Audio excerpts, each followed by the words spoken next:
Kita tidak ingin lagi 5 tahun ke depan KKN bersemi di negeri ini.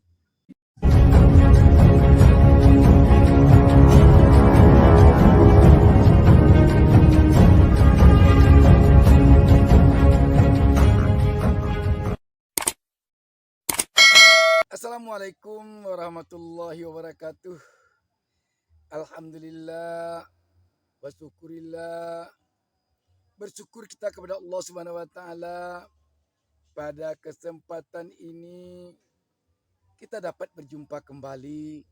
Saya Bustaminarda kembali mendoakan kepada Allah Subhanahu wa taala, Tuhan Yang Maha Esa, semoga seluruh pemirsa selalu mendapatkan keberkahan hidup dari Allah Subhanahu wa taala, Tuhan Yang Maha Esa. Amin. Sahabat BN, kita dapat informasi bahwa hasil ijtima ulama kemarin ini membulatkan suaranya mendukung pasangan calon Anies Baswedan, Muhaimin Iskandar atau Amin nomor urut 1.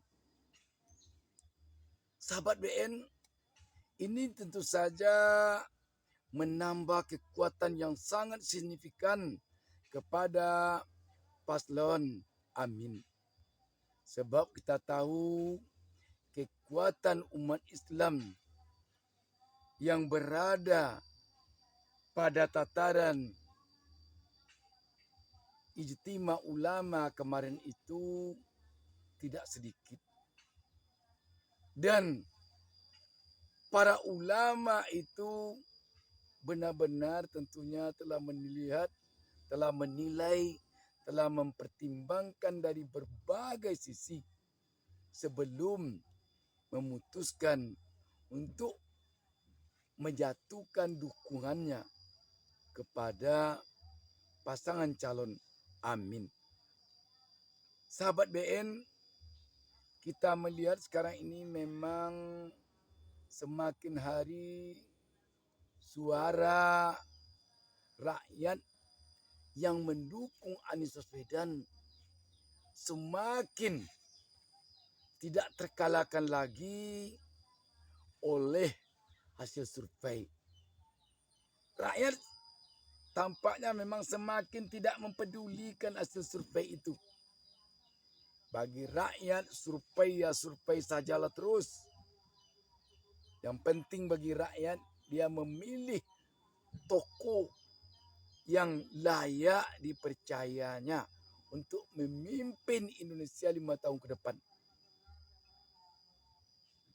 Kelayakan tokoh ini tampaknya bagi rakyat yang pertama adalah dari sisi kejujurannya, dari sisi kesantunannya, dari sisi kedekatannya kepada agama, dari sisi sifat keadilan yang dibawanya, dari sisi budi pekertinya yang begitu tampak sangat terpuji.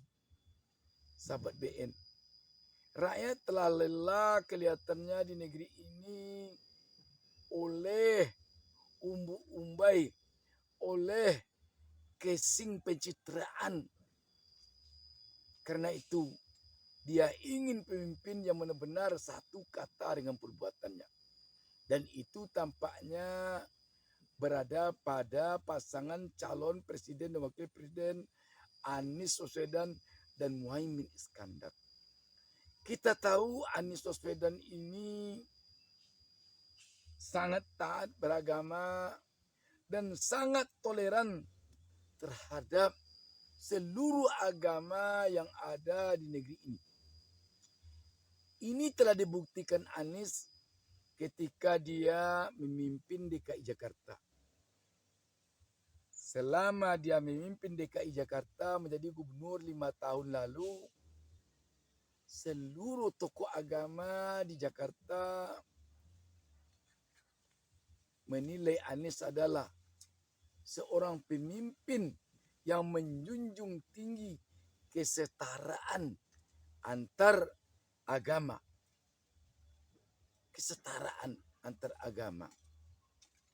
Karena itu Anies malah diberi penghargaan oleh tokoh agama khususnya non-muslim sebagai bapak kesetaraan.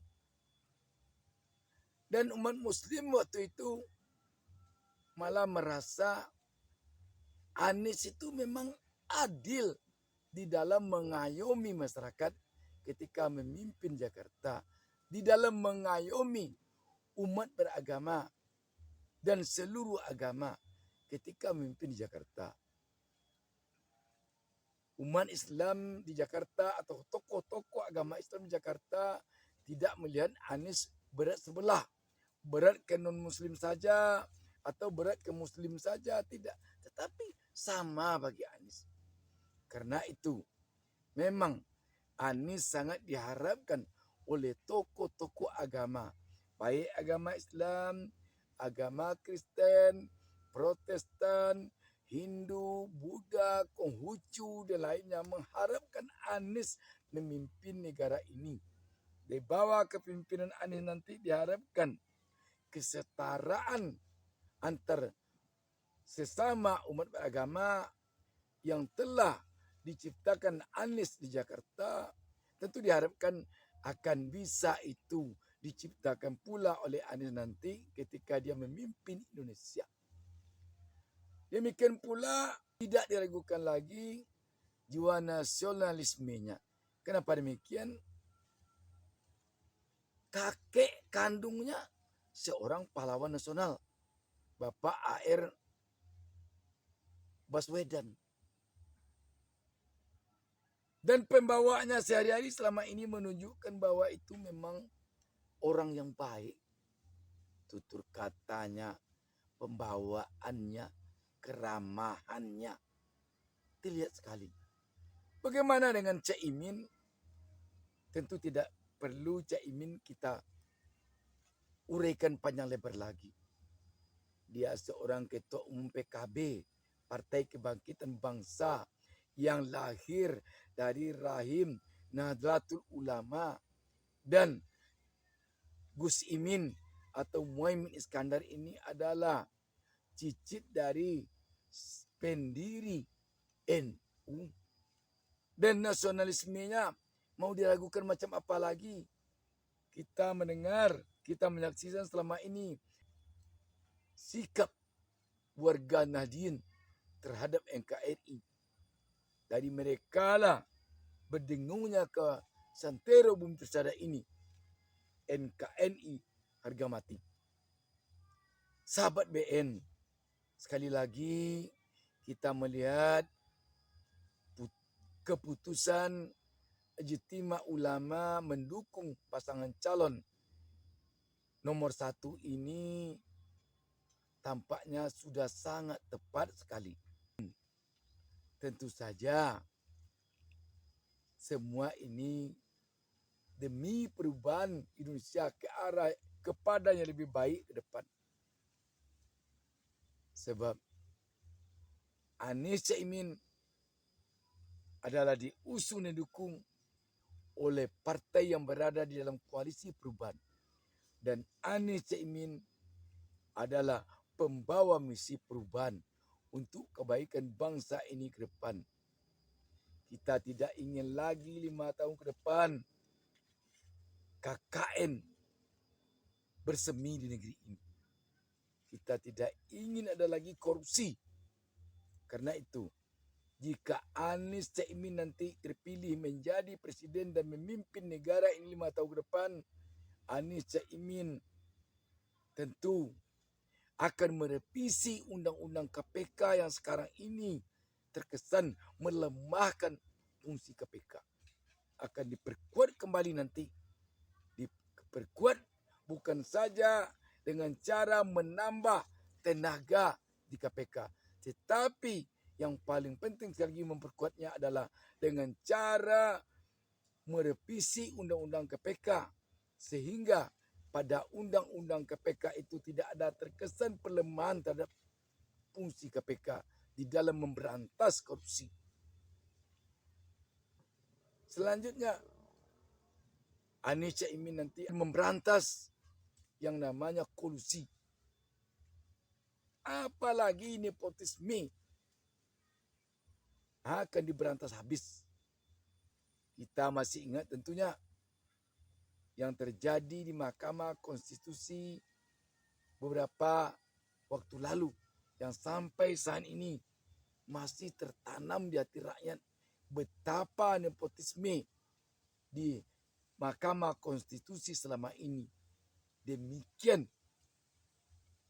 menyenak hati. Keluarnya putusan Mahkamah Konstitusi nomor 90 yang heboh itu tak lain karena adanya nepotisme. Sehingga nepotisme itu telah dibuktikan secara fakta oleh putusan Majelis Kehormatan Mahkamah Konstitusi MK dengan memberikan sanksi teguran kepada 9 hakim MK dan memberhentikan ketua MK karena telah terbukti secara sah tidak independen berpihak di dalam memutus perkara.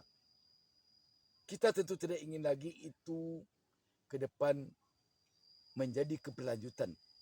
Agar itu tidak menjadi keberlanjutan, maka tentu harus kita dukung perubahan. Perubahan adanya pada nomor urut 1 Anies Caimin. Demikian, salam perubahan. Wassalamualaikum warahmatullahi wabarakatuh. Jangan lupa subscribe.